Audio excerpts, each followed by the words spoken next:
ఈరోజు నాకు egg fried rice తినాలనిపించింది. అందుకే దానికోసం బయటకు వెళ్దామా, ఇంట్లోనే చేసుకుందామా అని అయితే ఆలోచించాను. బయటెందుకు ఊరికే డబ్బులు వేస్ట్ అవుతది.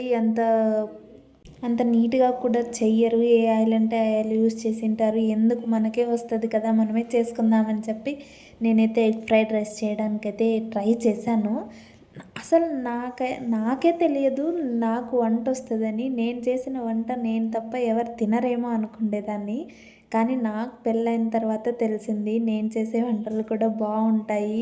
నా వంటలు కూడా ఎవరైనా తింటారు అని. ఈరోజు కూడా నాకొకతే కాదండి, మా వారికి కూడా నా చేతి వంట తినాలనిపించింది. మరి నేనంత పర్ఫెక్ట్‌గా చేస్తానని కాదని, బయట తెచ్చుకొని తినడం కన్నా నా చేత్తోనే ఏదో అలా చేస్తే తినడం బెటర్ అని ఏదో తప్పక తిన్నారంతే. నిజం చెప్పాలంటే నాకంటే మా వారే వంటలు బాగా చేస్తారు. నేను కూడా వారి దగ్గర నుంచి ఏదో కొన్ని ఐటెమ్స్ అయితే నేర్చుకున్నా.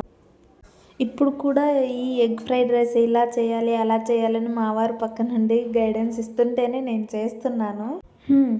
సర్లే మా వారైతే ఎప్పుడు నాకు వంట రాదు, నేను చేయలేను అని చెప్పడం తప్ప, నేను ఈ వంట చేస్తాను, ఈరోజు నేను చేస్తాను మీరు తినండి అని ఏ రోజైనా అన్నావా అని అలా అయితే తిడుతున్నారు మా వారు. కానీ మనకు అలాంటివన్నీ ఫరక్ పడవు. ఆ చేసిన ఎగ్ రైస్‌ని అయితే మా వారికి పెట్టేసి తిని